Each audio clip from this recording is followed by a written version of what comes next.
আজকে আমাদের 13ই আগস্টের যে মহাসমাবেশ আপনারা ইতিমধ্যে লক্ষ্য করেছেন, সারা বাংলাদেশ থেকে শিক্ষক কর্মচারী তাদের কিন্তু বাঁধ ভাঙা যে জোয়ার সেটি আজকের এই প্রেস ক্লাবে বইছে।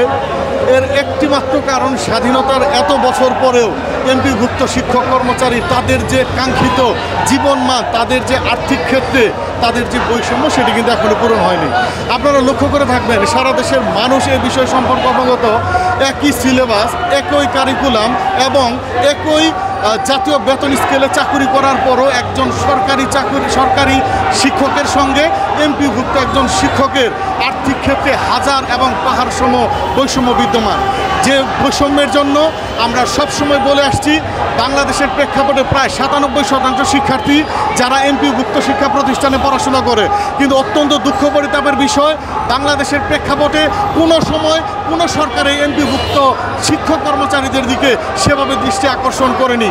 তাদের আজকের যে মূল কথা, তারা হচ্ছে এই শিক্ষাটা অর্থাৎ 97% যে শিক্ষায় নিযুক্ত যে শিক্ষকরা, তারা যদি পেটের ভাত যদি না পায়, তারা যদি আর্থিক ক্ষেত্রে তাদের যদি বৈষম্যের শিকার হয়, তাদের যদি নুন আনতে পান্তা ফুরায়, তাহলে কিন্তু এই দেশের শিক্ষার ক্ষেত্রে যে একটা বৈপ্লবিক পরিবর্তন সেটি কিন্তু কখনো সম্ভব নয়।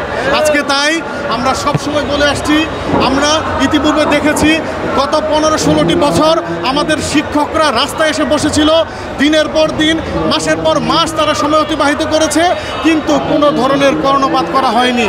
আমরা এই বর্তমান ইন্টারিম গভর্নমেন্ট আসার পর আমরা প্রথমেই ধন্যবাদ জানাই, কারণ তারা এসেই আমাদের যে এমপিভুক্ত শিক্ষক কর্মচারীদের 25% যে উৎসব ভাতা ছিল সেটি কোনো রকম বাজেটে উদ্বৃত্ত টাকা ছাড়াই আমাদের 25% বৃদ্ধি করে 50% উন্নীত করেছে। এবং আপনারা সকলেই জানেন যে বর্তমান ইন্টারিম গভর্নমেন্ট গত বাজেটের পূর্বে মাননীয় অর্থ উপদেষ্টা তিনি পরিষ্কার ঘোষণা করেছেন, সামনের যে বাজেট হবে সেখানে এমপিভুক্ত শিক্ষক কর্মচারীদের জন্য আর্থিক সংস্থানের ব্যবস্থা করা হবে।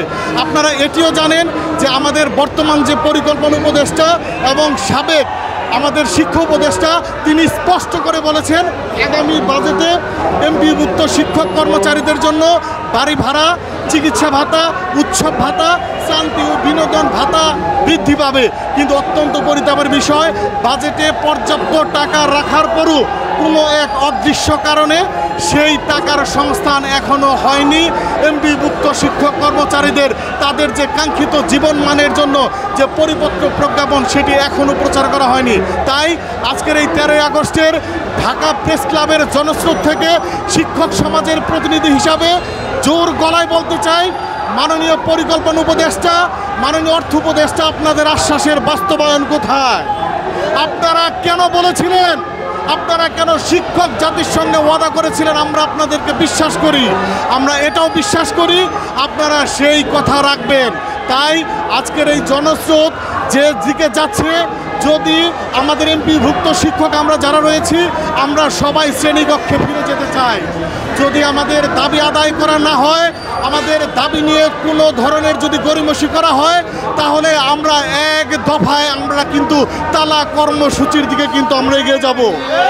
এবং সারা দেশে শিক্ষকদের যে জনস্রোত, তারা এই সরকারকে পছন্দ করে, এই সরকারকে ভালোবাসে, এই সরকারের সাথে আছে।